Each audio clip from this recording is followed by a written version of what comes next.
त्यसै गरेर हामीलाई विकास समाजका अध्यक्ष दिनेश भण्डारीज्यूलाई पनि आसन ग्रहणको लागि अनुरोध गर्न चाहन्छु।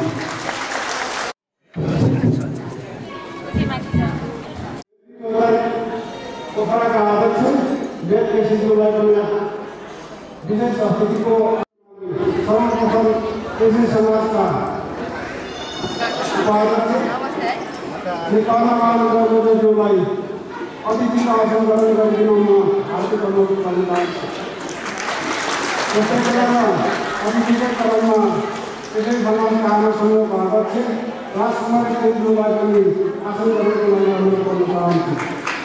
त्यसै गरेर त्यसै समाजका कोषाध्यक्ष श्री गोपाल खोराज्यूलाई आसन ग्रहणको लागि आह्वान गर्न चाहन्छु।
लालपुर पर्वत ओखेनी हाल युकी नगद रु 10,000 हरि गुरुङ कास्की लामाचौर हाल युकेसी नगद रु 10,000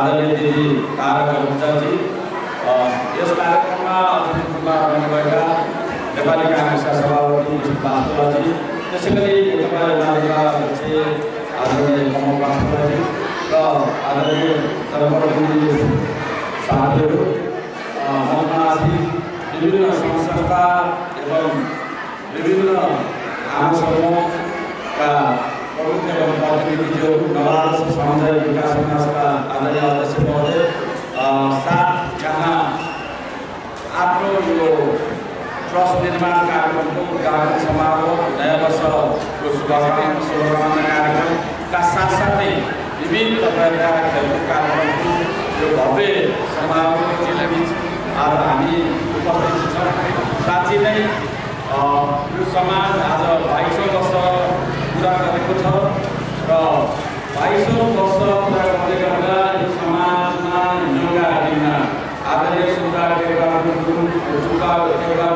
जो आज हाम्रो अगाडि हुनुहुन्न उहाँका आदरणीय हामी सँगसँगै आदरणीय राजनीति अन्य अन्य अवसरहरूका साथसाथ हामी सबै यो समाजमा यो तपाईँहरू विभिन्न जिल्लाबाट अरू यात्रीबाट अनि पर्व भाग हुँदै अन्य अन्य जिल्लाबाट पनि यो यसलाई त्यहाँ भनिदिएर यसलाई कर्मफल बनाएर यहाँ आउनुभएको छ।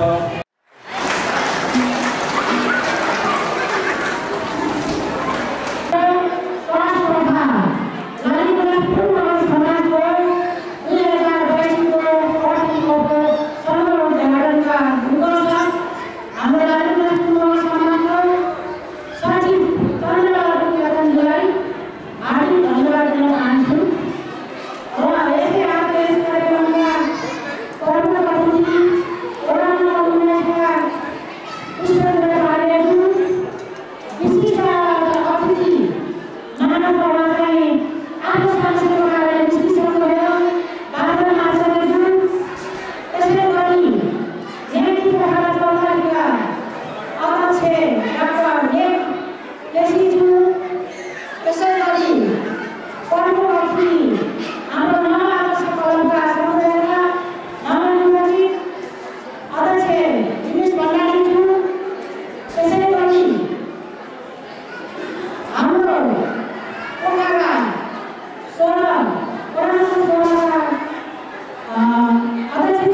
निस्केका कलाहरूले चिनिन्छ। त्यसमा चाहिँ स्वाधीन सिस्टम कसरी प्रयोग केही भन्दा यो हाम्रो वडामा हुने गाविस सचिव गाविस भन्दाखेरि चाहिँ आदिवासी जनजातिको तर्फबाट म 2 वर्ष कार्यालय सदस्य बसेको थिएँ। त्यसमा मैले धेरै कुराहरू सिकेँ अनि भाइहरूले सबै कुराहरू चिने र म पनि भर्खरै आदर्श प्रशासनमा गर्ने अनि म आदर्शमा पनि कमल भाइ आदर्श हुने त्यही बेलामा हामीलाई यस्तो नराम्रो घटना भएको हामीलाई जो घटना मैले सम्झिन पनि चाहँदैन हाम्रो भण्डारी गरेको हाम्रो मन चाहन्छु यस्तो घटना भएको कारण त्यसमा चाहिँ हाम्रो वास्तवमा कमल वास्तवहरू भाइले यति सहयोग गर्नुभयो मलाई फेरि मैले नाम गर्न पाएँ र यसै गरी हाम्रो नवआदर्श क्लबमा मदन भाइ कमल स्वास्थ्य भण्डारी सञ्जय अधिकारीले यति सहयोग गर्नुभएको त्यसको लागि भाइहरूलाई फेरि नाम गर्न चाहेँ। तर उहाँकै कार्यक्रममा पनि हामीले चाहिँ लगभगलाई 2 वर्षमा दिएको थियौँ तर पनि अब हाम्रो त्यो सफल हुन सकेन। त्यसमा चाहिँ म एकदम सामाजिक एकदम खुसी छु किनभने उहाँको भिन्नतामा हामी सहभागी हुन सक्यौँ तर हामीले सुन्दै हुन सक्दैन। अब जस्तो भन्नुको हो कि हामी यो काममा चाहिँ हो कि त्यो त्यस्तो हुन गयो। त्यसको लागि भाइहरूले जति सहयोग गर्नुभएको छ आगामी आउने वर्षहरूमा पनि तपाईँहरू पक्कै छ गर्नुहुनेछ हामीले सहयोग गर्नेछ भन्ने आशा लागेको छ। तपाईँ हामीले भनेको नाममा राख्नुहोस् समाज समाज कहिले पनि सहभागी अरू भएको छैन। तपाईँहरूले भनेको ठाउँमा तपाईँहरूले सहयोग गरेको ठाउँमा हामीले अग्रगतिमा गरिरहेका छौँ र आगामी वर्षमा पनि गर्छौँ भन्ने प्रतिबद्धता दिन चाहन्छु। र आजको यस उद्घाटन कार्यक्रम पूर्ण समाजको उद्घाटनमा सबै कलाकार अनि मिडियाकर्मीहरू चाहिँ यहाँनिर रुचिराख्नुहुन्छ उहाँलाई पनि मेरो धेरै धन्यवाद दिन चाहन्छु। यसै गरी चितवले समाजले पनि आफ्नो योगदान देखायो उहाँले पनि हाम्रो लागि यसरी ल्याएको उहाँलाई लागि धेरै धेरै धन्यवाद दिन्छु र तपाईँलाई स्वागत दिन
धन्यवाद।